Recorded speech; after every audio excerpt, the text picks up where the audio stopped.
Good morning, everyone, and welcome to VPA Day in the Capitol. We're going to have two wonderful sessions today.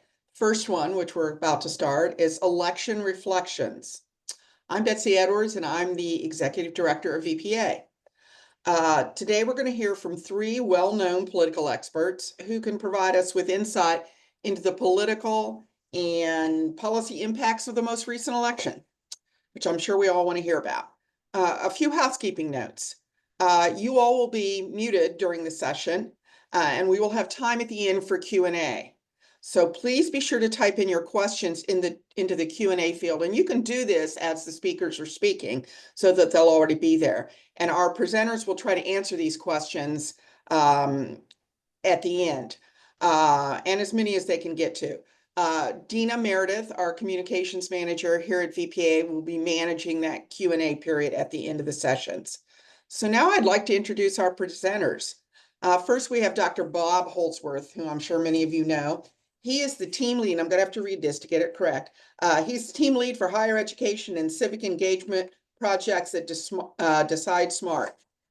Previously, he was the founding director of the Center for Public Policy and the dean of the College of Humanities and Sciences at Virginia Commonwealth University.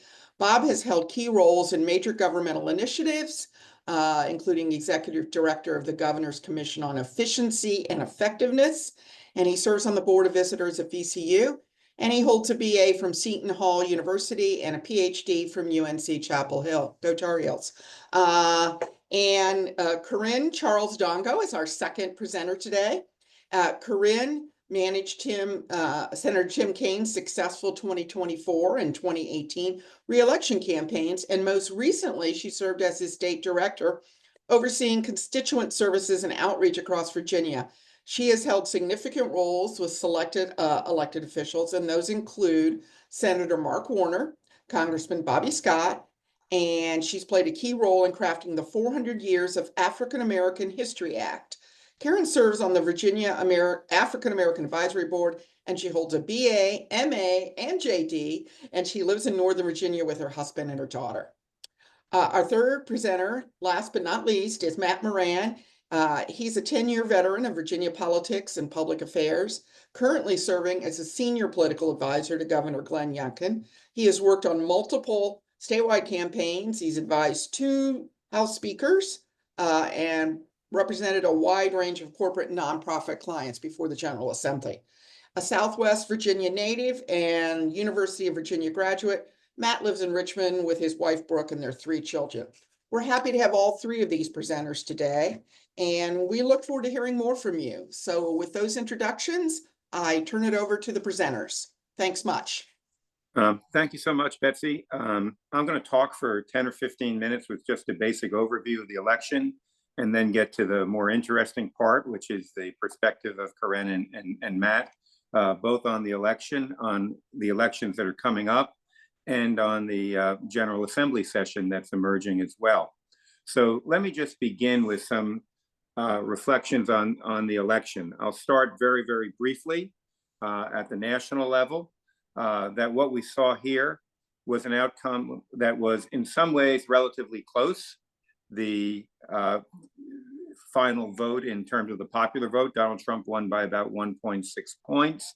The Republicans were able at the same time to regain the majority in the Senate, 53-47. And at the same time, while the Democrats picked up a seat in the House, the Republicans retained the majority. So you had this situation where, if you look at it, you had an election that was actually overall relatively close, but at the same time, the outcome was extraordinarily decisive because it all went in essentially in one direction.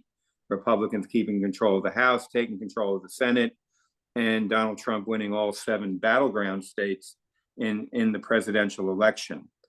Perhaps the most important sort of outcome of that election in terms of the long-term interests of the parties was that it really does seem that there has been a substantial revision of their party's base, with the Republican Party doing extremely well, particularly not only with white working class voters, but did better than most people had thought with Latino voters as well.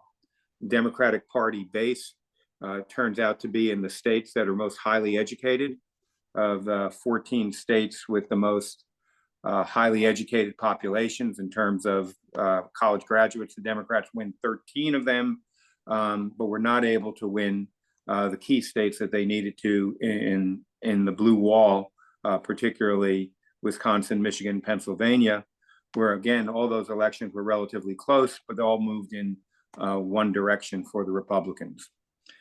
If we take a look at Virginia and what happened here in Virginia, and I'm going to get the perspectives of Matt and Keren in a few moments, it seems to me that both parties can take away something that looks pretty good. On the Republican side, I think Republicans would look at this election and say, well, you know, Joe Biden carried Virginia by 10 in 2020. He only carried it by 6 this time. They would say that the Republicans held on to the Jen Kiggin seat in Virginia Beach, where the Democrats had a target there, and that was positive. And while the Republicans lost those 2 congressional seats that the Democrats held in Northern Virginia that had become open seats because of Abigail Spanberger's run for governorship and tragic health issues of Jennifer Wexton, those elections were closer than you thought. So that was also good for the Republicans. Thirdly, what we saw across the country was that in about 90% of the jurisdictions in the nation, compared to 2020, there was a shift toward the Republican Party, a rightward shift. And that was relatively similar in Virginia as well at the presidential level. What you saw is that almost all of the jurisdictions in Virginia moved a little bit in the Republican direction. A couple that didn't were city of Williamsburg and Chesterfield County actually moved a little more in the Democratic direction. But by and large, for the Republicans, they're going to look at this compared to 2020 and say this was pretty good. And it gives us an opportunity in 2021, if we look at it, or 2025. Glenn Youngkin lost by 10, they would say. Joe Biden won by 10 in 2020, but then Glenn Youngkin was able to actually turn Virginia in 21. And if they only lost by 5 this time, I think some Republicans would take some consolation in that even if it was a loss, it doesn't show things could be different. I think on the Democratic side, however, you know, they're going to look at this pretty positively. The biggest point they make is that it was actually a reversion to the mean. They say that if you went back 2 elections and went back to the Hillary Clinton election, she won by 5, Kamala Harris won by 6. That was something that is not very different than what happened in 2016. They would say that 2020 was a bit of an anomaly. Tim Kaine won by more than Kamala Harris, like we saw in many states around the country. The Democratic senatorial candidates ran better than the Democratic presidential candidate. Democrats would look at that very positively. And I think also the Democrats would look very, very positively at the fact that if you looked at these elections by House districts, given the election coming up in this November, the Democrats actually took or carried, according to VPA, I think 58 of the 100 House districts, far beyond the number they have right now of 51. So it would seem to me that both parties can look at this election and take some solace about what happened and think that it bodes well for them coming up in 2021. Turning to very quickly to 2021, we have this situation where, in all likelihood, Virginia will make history. While the country did not make history in electing a woman president, it appears that Virginia will have its first woman governor, barring some extraordinary late entry into the race that no one actually foresees right now between Abigail Spanberger and Winsome Sears, lieutenant governor. One big question in this election, of course, will be what's the impact of the presidency? We've always seen that that presidential curse that you have in Virginia, that for the past 40 years, with the exception of Terry McAuliffe's run in 2013, the party out of power of the presidency in Virginia wins the gubernatorial race, and the Democrats are hopeful that that continues. I think one big question here in this sense is what will the impact of the Trump presidency be in Virginia? That the last time Trump was president in 2016, that ushered in perhaps the best Democratic 4 years in a generation in Virginia. They not only won a very easy race for governor in 2017 with Ralph Northam, but then by 2019, the Democrats were able to take full control of the General Assembly and put into place a lot of policies that had been essentially pent up for a generation, because it had been since the 1990s since the Democrats had had full control of Virginia state government. So the big question is, will Donald Trump's policies, particularly some of these efforts to reduce the federal workforce, will that have the same impact on Virginia elections in 2025 than they did in 2017? If we look at these two candidates, it should be a very interesting race. Abigail Spanberger, for many Democrats, extraordinarily strong candidate. She's won in two separate congressional districts, one in the Richmond suburbs, basically centered in Henrico and Chesterfield, western Henrico and Chesterfield. And then she won after redistricting in a race centered in Prince William County. She has a very strong base among her supporters. They work extraordinarily hard. She's very well organized, doesn't leave any stone unturned, really hard worker, and has sort of an ideology that has by and large been pretty good for Democrats, where she is progressive on the social issues and expresses that she is moderate on economic issues for the most part. So Spanberger comes in as a strong candidate. She also raises a lot of money. If there are challenges for Spanberger, I think there are twofold.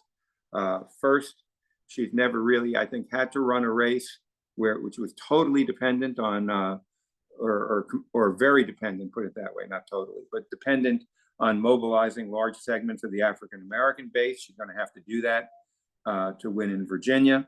And then secondly, there has been some back and forth with parts of the business community with her recently about her position on right to work, where she has basically not taken a very strong position one way or the other yet, and is being hammered not only by her opponent, but by some people in the business community for that. We'll see how that plays out during the election for her there. So, but overall, a strong candidate.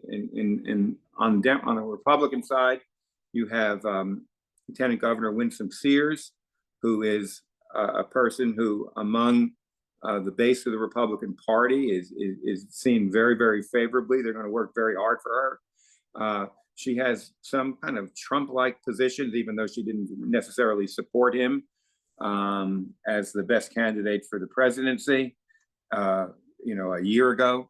But at the same time, Sears has a very distinctive approach. She is less filtered than your normal political candidate, and I think that's very appealing to a lot of people. And at the same time, I think you're going to see her run in many ways like Tim Kaine ran in 2005, really as the second term of Glenn Youngkin. Youngkin, popularity has remained pretty strong throughout. Approval rating looks about 50-35, and that really hasn't moved down at all throughout his governorship. And I think he has hopefully for the Republicans, he'll be able to translate some of his popularity onto his lieutenant governor there. So again, should be a very interesting race. Will Sears be able to, for example, given her historic candidacy, in some ways cut into the Democratic support in the African-American community? She has, as I said, some liabilities as well. I think major liabilities or positions on abortion, I think, are out of touch with where the majorities of Virginians are on that issue. It'll be interesting to see how the Second Amendment issue goes, and we'll have to watch that. The final point I want to make about this election in 2021 or 2025 is that it's very different in 2024 in one absolutely major respect. And that is there's going to be 1 million plus fewer voters than we had in the presidential race. And that is extraordinarily important because what it says then is that the candidate that has enthusiasm in their party is going to have an advantage over the other candidate to some degree. We saw that in 2021 when we looked at the turnout. Turnout was up everywhere in 2021, but it was up higher in places where Republicans did better.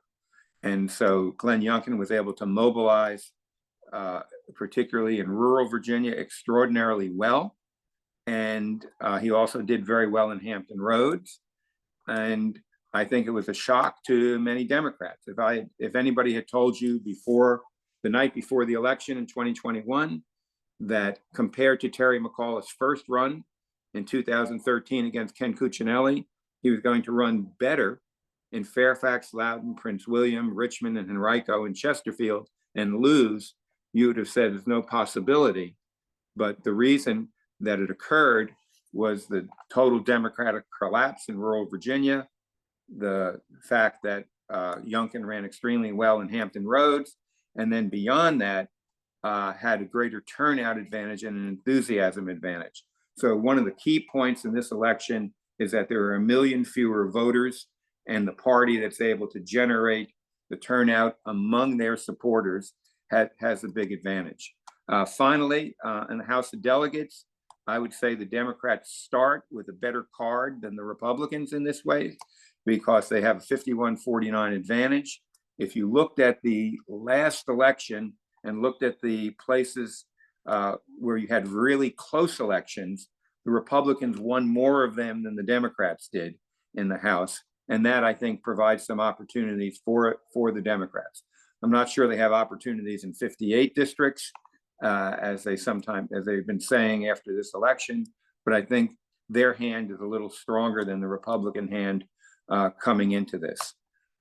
Finally, I would talk about there's a wild card issue, I think, out here that we don't know about in this election and how it will play out, and that is whether this deportation issue will actually impact Virginia, how quickly will it impact Virginia, and what way will it play is something I think that we haven't thought very much about, but could actually see something that's pretty well different than we've seen in Virginia politics up to now. In the session that's coming up, I think you're going to see certainly some posturing that is going to be related to the issues that are going to be coming up in the House of Delegate elections.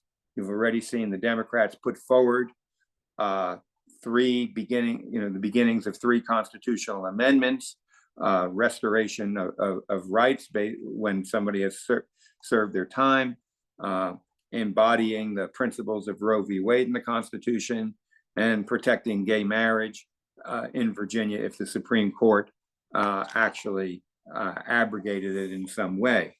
I think on the Republican side, you're going to see some of the hot button issues that have emerged in the presidential race as well.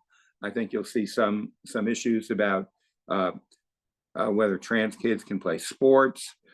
We've seen you may see some more litigation about the localities that haven't adopted the governor's model policies, and you'll see certainly things about permanent tax cuts rather than simply rebates.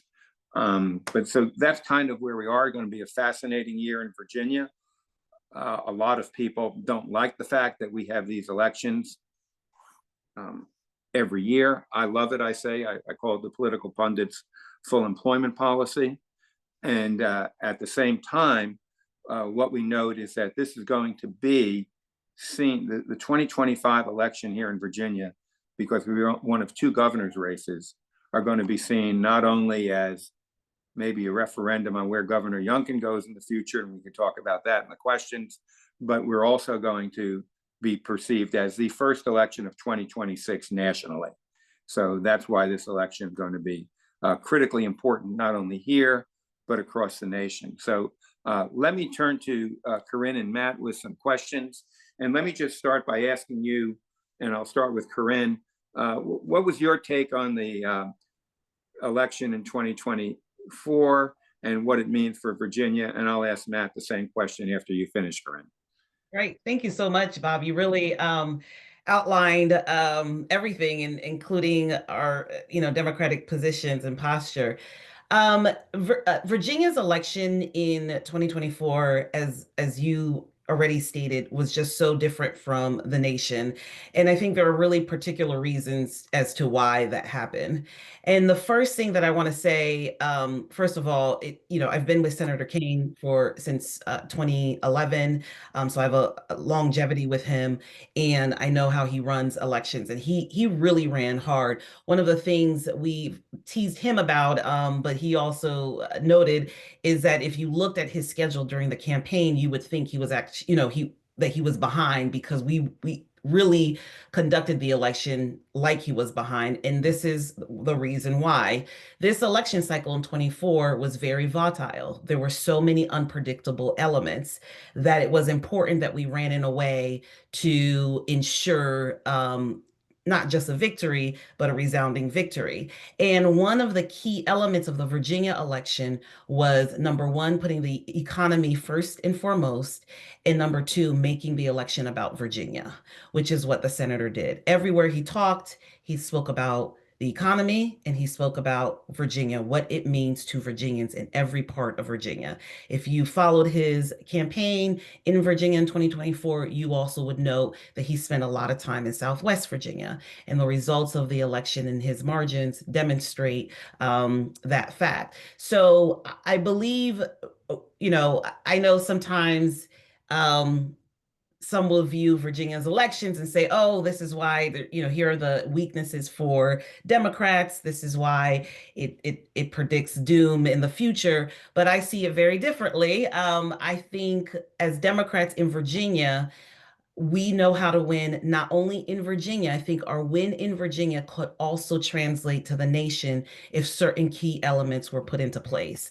And so I view the win, not just the senator winning by 9 points, the president winning, Kamala Harris and Tim Walz winning by 6, but also that this is the fifth consecutive electoral margins that we've put forth, Democratic wins in Virginia. And I do think that's significant. And it speaks to the way Democrats tend to run in Virginia. And I think that will maybe be a guide for Democrats nationally.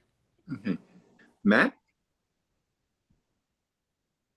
There's some great points in there. Thank you, Dr. Holsworth, for teeing everything up. I think, let me say two things off the top.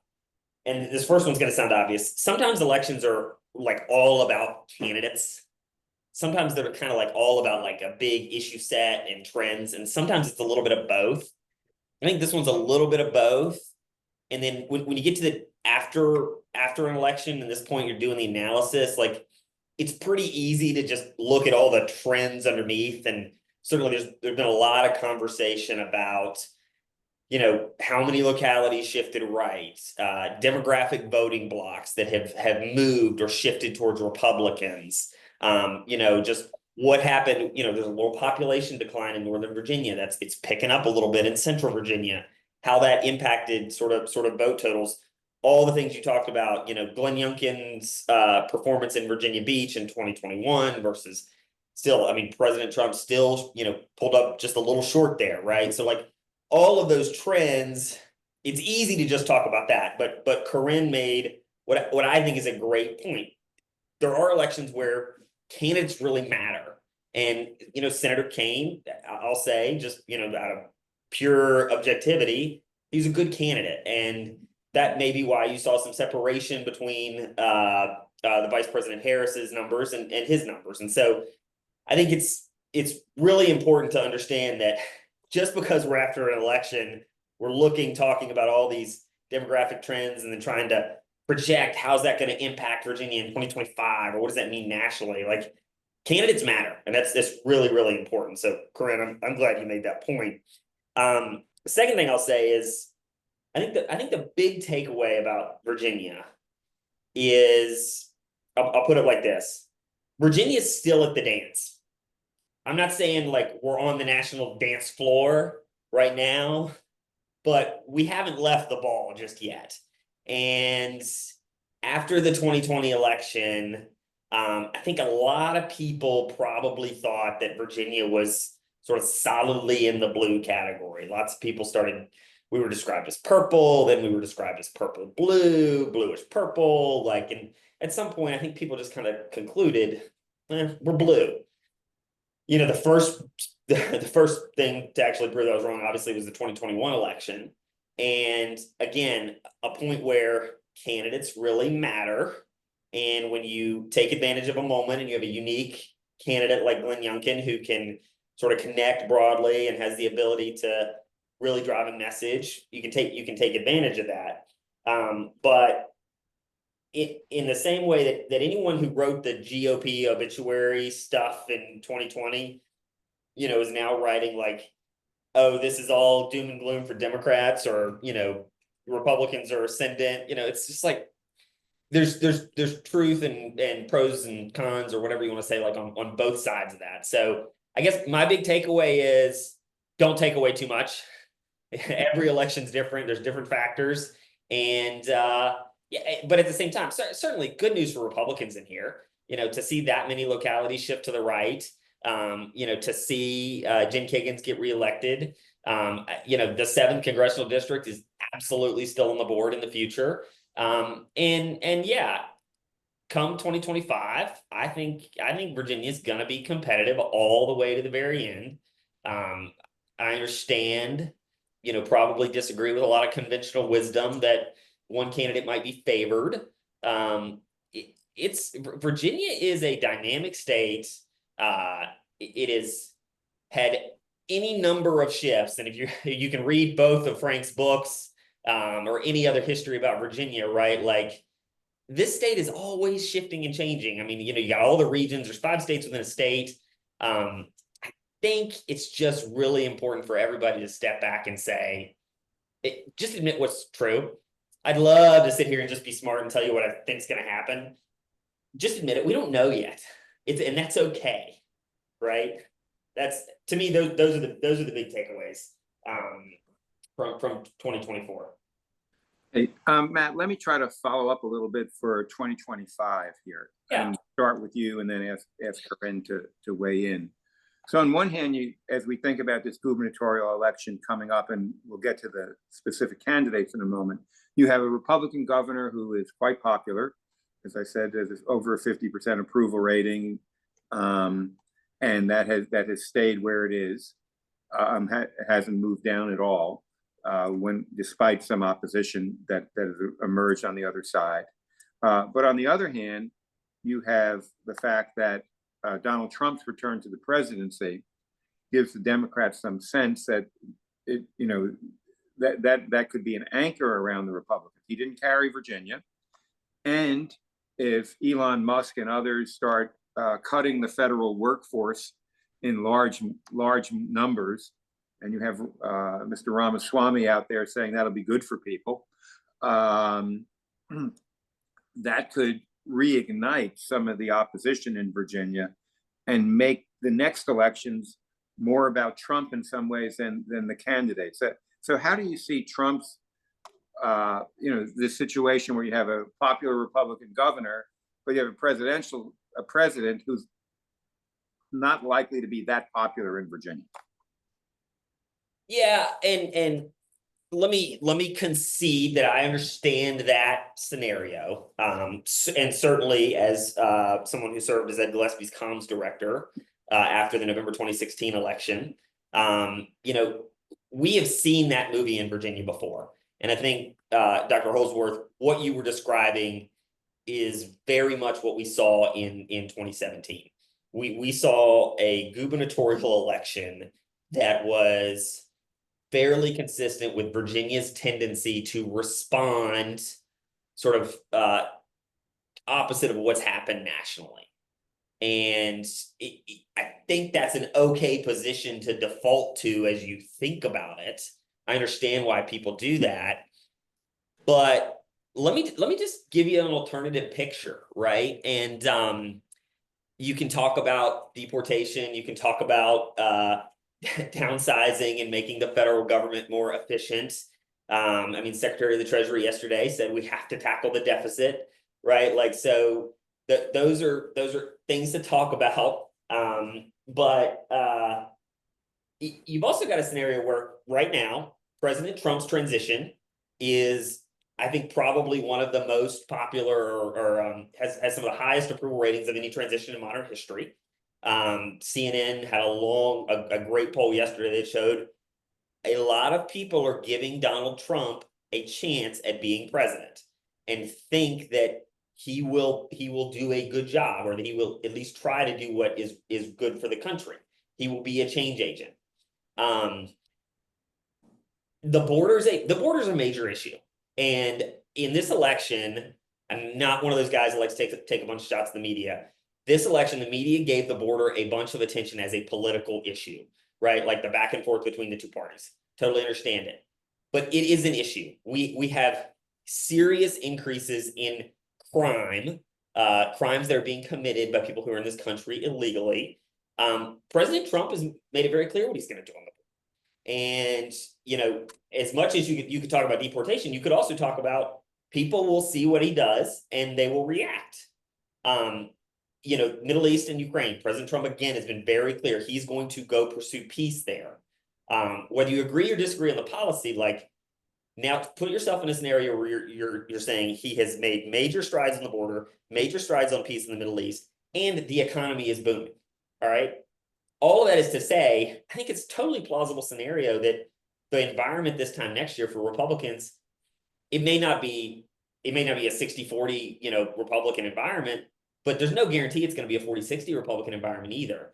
And so you could be looking at that alternative scenario. So again, before everybody locks themselves into the conventional wisdom, you know, give this thing a shot to unfold. And I think Lieutenant Governor Sears has been underestimated every step of her political career. I think she's a dynamic candidate with an amazing story, has the ability to connect with people one-on-one. I have seen it. I've seen people melt in her arms, you know, as they share their personal stories. You know, and I think Congresswoman Spanberger is going to be a very formidable Democratic candidate. She's got a great story, just her biography, and she has certainly created a brand. Again, whether I agree or disagree, and I could sit here and spout some talking points that she votes with Pelosi 92% of the time or whatever, she has created a brand where she's seen as a moderate. And so you've got those two factors at play. That's even before you get to two female candidates. So I guess that's a long-winded way, Doctor, of saying, like, I understand there's a tendency to default to that view, but let's see where we are in June or July of next year before we draw any big conclusions. Okay, Keren?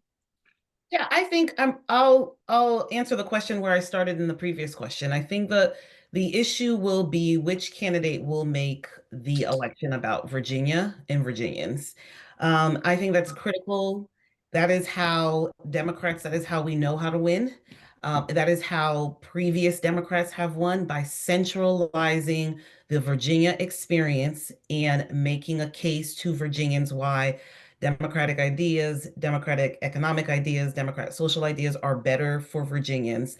And if that's what Abigail Spanberger does, which I think that's what she would do, it will be a win for Virginia. I would caution a Democrat, if I were advising Abigail or others running for election next year, what I would say is don't actually make it about President-elect Trump. Don't make it about national issues. that there is a danger in that. Don't rest on the idea that things will be so bad that voters will come running to you.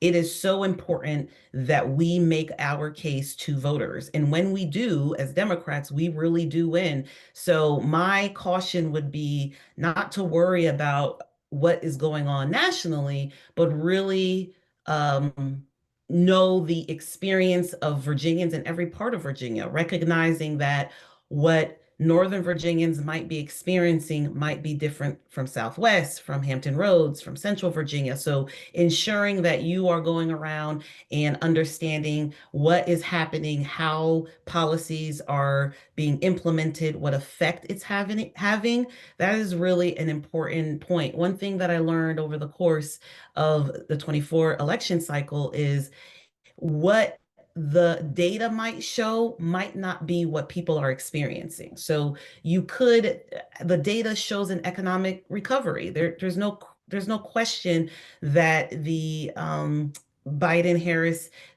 President Biden, Vice President Harris administration showed a lot of economic recovery, but that did not necessarily translate to voters. And I think that's an important lesson for us to take away and for us to be mindful of in making sure that we are not only meeting voters where they are, but we understand what they're experiencing in real time.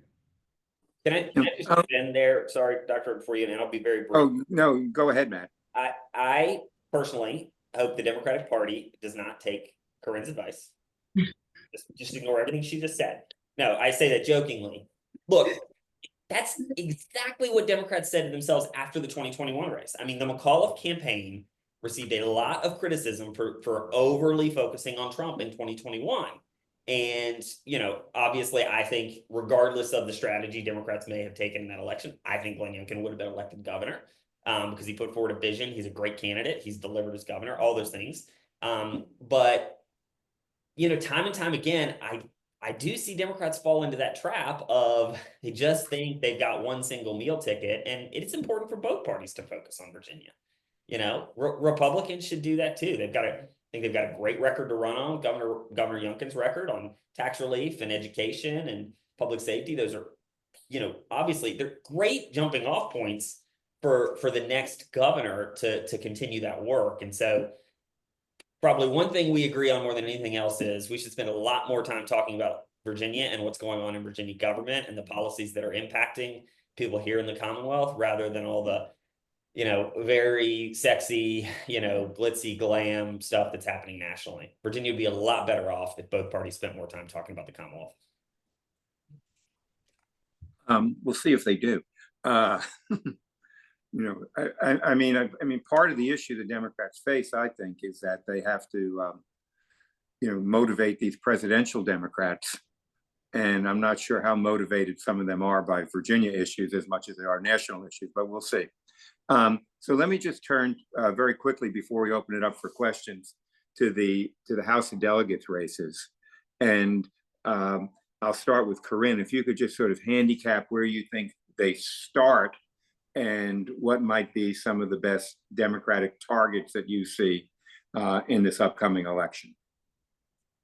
So this is my thought on races. I do think we start in a very strong position for two reasons. Again, I do think that the 24 race, Senator Kaine, there's a roadmap that we have demonstrated, the Center has demonstrated that I think House Democrats could really follow and will be extremely helpful. Secondly, I do think, I'm a big fan of Speaker Scott, and I do think he understands the importance of these races and how we win elections. And third, I think Matt made this point earlier, candidates do matter. And I do think we have great incumbents and great candidates, and that puts us in a very strong position. There are really good deliverables that House Democrats, particularly those who are running for re-election, can tout and can talk about. And I do think there is a synergy among Democrats, a togetherness that will be a great element for success. So I'm extremely optimistic.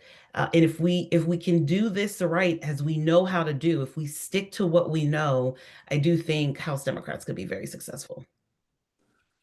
Matt, if you give your take on these upcoming elections, that I think it's generally perceived that the Republicans have a few chances, but the Democrats might have more. What's your sense of it? Yeah, this is a personal one for me because I was involved in the House Republican caucus for the better part of 10 years, and another spot where I think it's really, really easy to just focus on the top line. And yeah, like it's 57 or 58 seats in the House where Vice President Harris carried the district. But that's also been true in every single election in Virginia since 2008. Right. And Democrats have had the majority for exactly 2 years in that period. And last year in 2023, Republicans in the House and Senate carried every state legislative district that Trump won, and then won every district Biden won up until Biden +9. And so when you and some of that is just the off-year voter makeup. Some of it is also good candidates. Where I think, in 2023, Republicans are in some really strong candidates in places. And you do have some unique issues then where just at a regional or local level, you start to make a House race about something that's more localized than even national. And so I'm not even like at the point where I'm trying to argue, give Republicans a fighting chance. I think Republicans have just as good of a shot at picking up the majority, taking the majority back in 2025 as they did in 2021. And certainly, yes, Democrats start with a numeric advantage. They do have 7 seats where they can probably look at going on offense. Republicans probably have also a couple seats they have to defend. So all those things are true, but Governor Youngkin, Dr. Holsworth, as you said, very popular, strong approval ratings, proven ability to raise money and support. I think anybody who thinks he's going to be a lame duck governor and just walk away and not fight for these seats, I will say this, you are sorely mistaken. He will be here. He will be present in 2025, trying to help win a majority in the House. And then, yes, I mean, this is a place where sometimes the tactics and the way a campaign is run can really matter. These are smaller districts in a House districts, 80 to 90,000 voters, 50 to 60,000 registered voters, lower turnout. A field program can really matter. A good effective message with direct mail and texting and OTT direct, kind of direct to voter stuff really, really matters. You can make a difference. You can move a district. It's not crazy to say a candidate could literally knock every door in a district, over 8 months. That takes a lot of work. You got to have probably got to have Kirk Cox level energy to do something like that. But it's the House of Delegates is a pure toss up, and lots of other people will say otherwise. And I'm not disparaging their assumptions, but Republicans are going to fight hard for the House. I think they have a good shot at winning the majority, and we'll see where it goes. Great. Let me add this too, Bob, if I could just add one point too, that the Democrats will also have other big hitters. Senator Kaine will be very helpful, but also Senator Warner will also be very helpful too, and care about this a lot too. So I also wanted to just add that, House Democrats will have very engaged, popular statewide elected officials that will also want to weigh into. Okay, well, I won't ask about the possibility of Warner Youngkin right now, but so it's time to open it up for questions from the group, from the people who've been listening. And if we could get the first question, that'd be great. Yes, we have one question, and I'll just urge anybody who has some to go ahead and type those into the Q&A box now. Our first question is from Lauren Hines Acosta from the Chesapeake Bay Journal. Her question is, how will the new federal administration and the governor facing his last year in office impact environmental policy in Virginia? So Matt, I'm going to give that to you first. Can I just say that I'm not the governor's policy guy anymore? Do I get away with that, or? No, that's a great question, and I think the Governor Youngkin has leaned in very hard.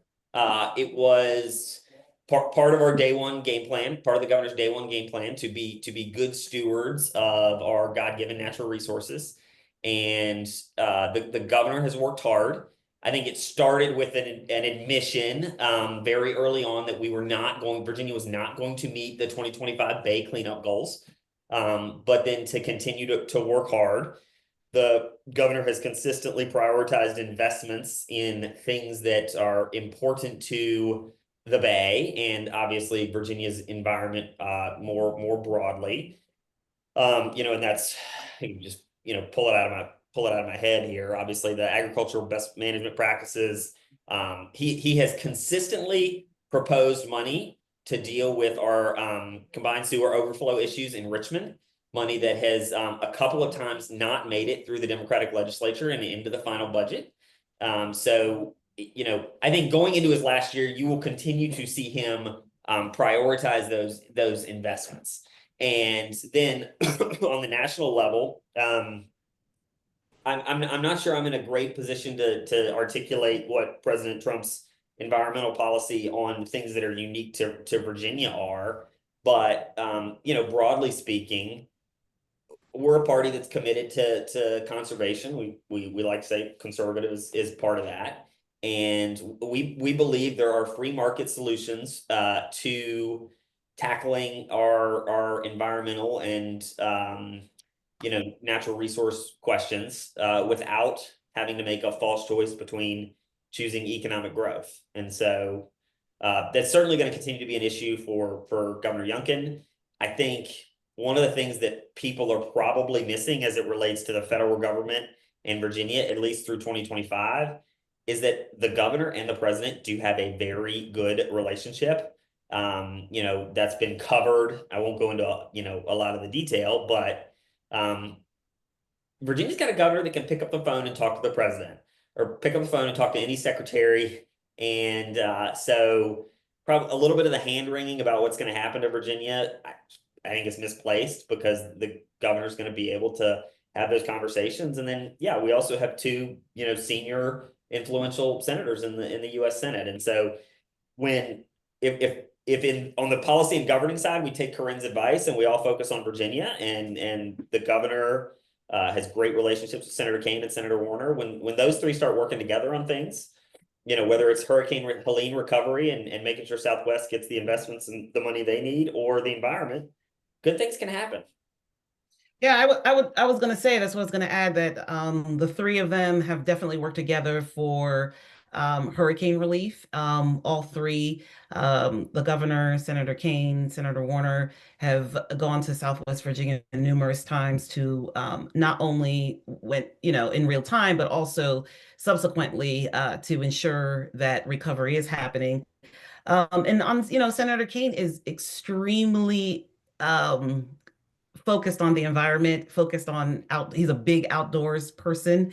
I don't know how much you guys know about him, but he camps, like real camping, not glamping, which is my preference, but actual camping out, camps in the AT. He's walked the entire Virginia portion of the AT. He's paddled James River. He's, biked the Blue Ridge Mountain. I mean, he is a very much an outdoors person, and really has inspired many of us to get out there a little bit more. So this is something that he cares about. He cares about preservation. He cares about keeping the environment safe but useful for everyone, for those who just want to enjoy it, for industry. So I think we'll see this as an issue that together Virginia's leaders will come together on, for sure.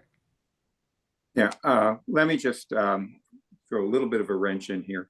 And to say that it would seem to me that the JLARC report on data centers that come out, essentially say that it's going to be very difficult, without saying it, to balance the Virginia Clean Economy Act with the long-term power demands that seem to be emerging from the growth of data centers.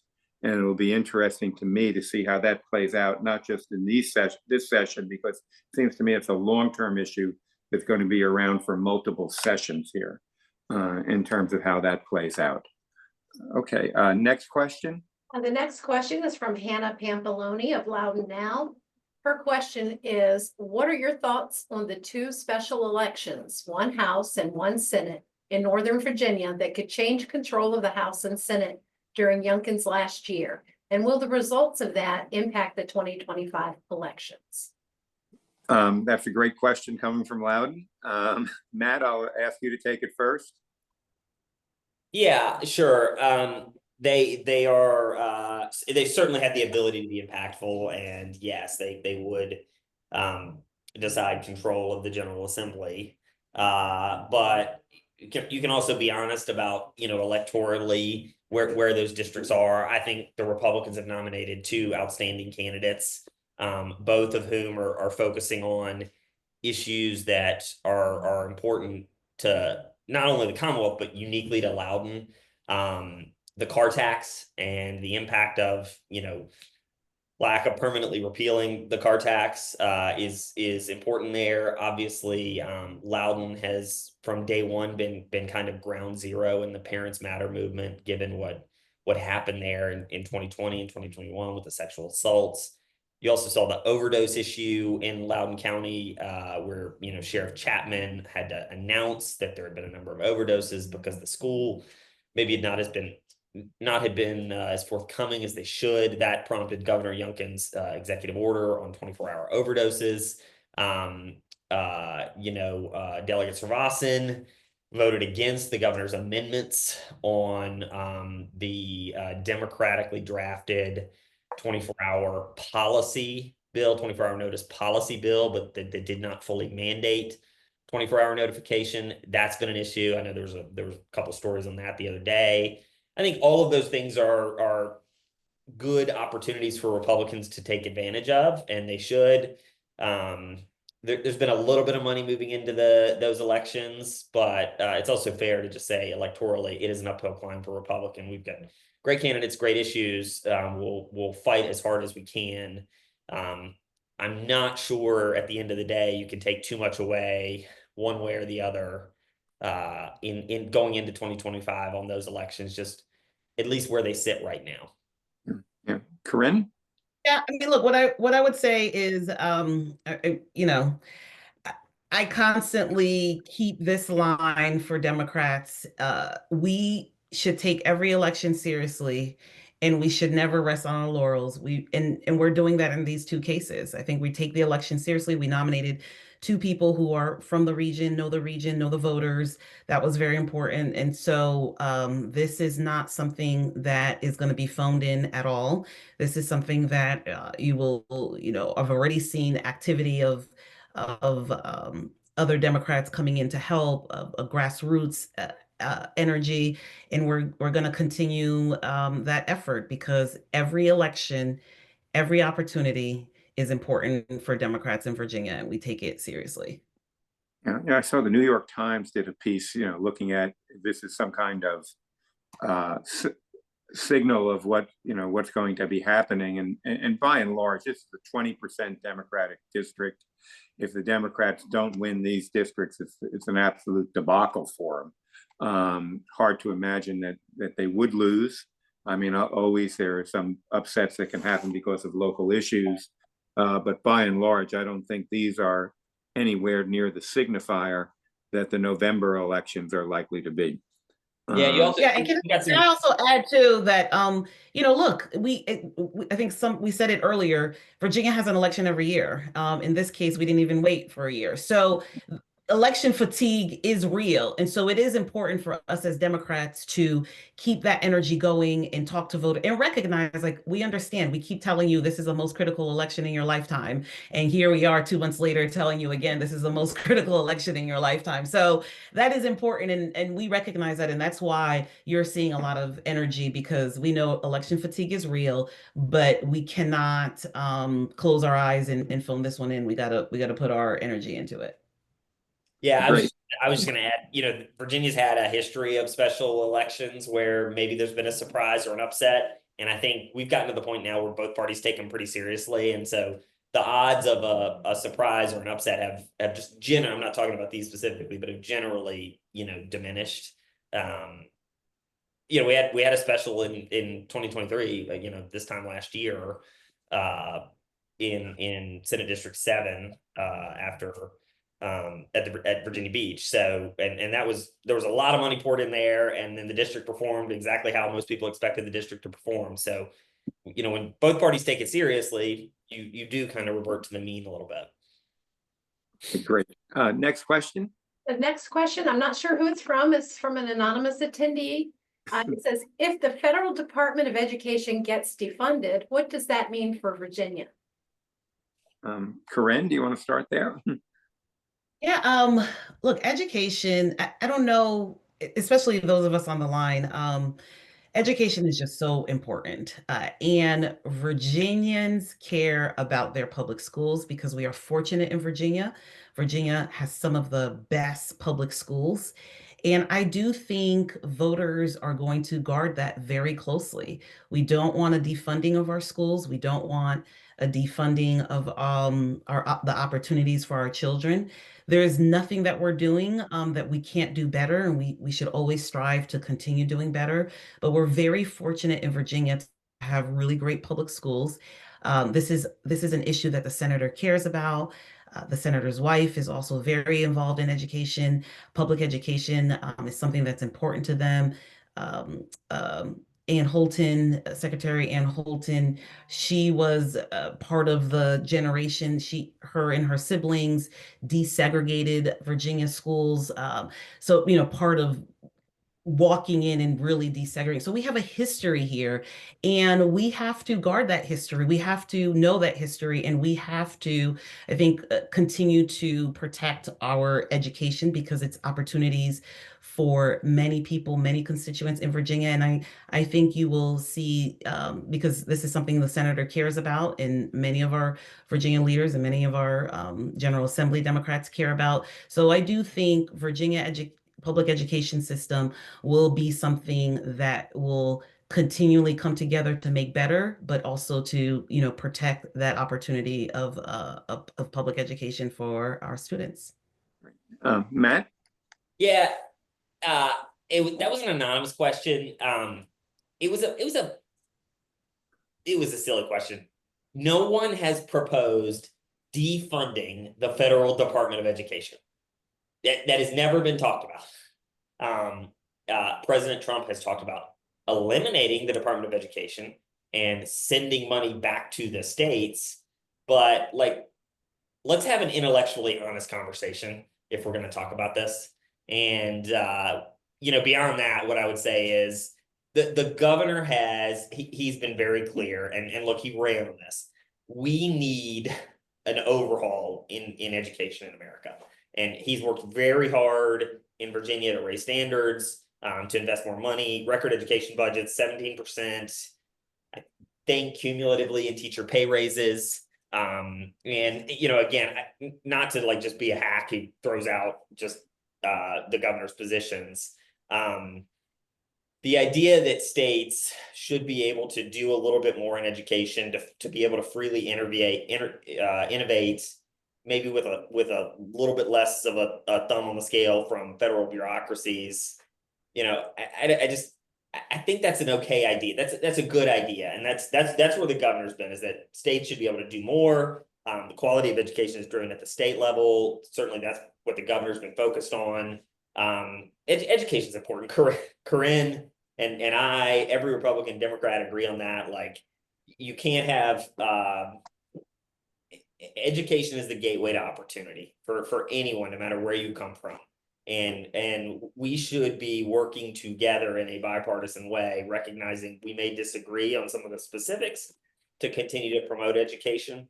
But I just couldn't let that go with the false premise that anyone has said defunding education from the federal level. That's just not true.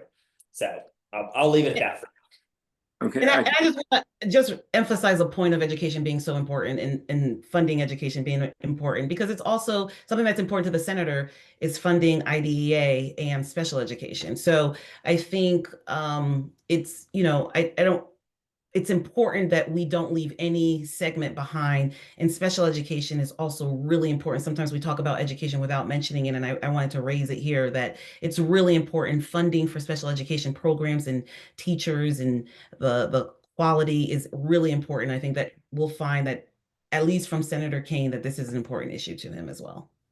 And okay, I I think, totally agree on that. I'll stop after this. You know, that's been an ongoing, special education has been an ongoing issue with federal monitoring and DOE of special education under Republican and Democrat governors.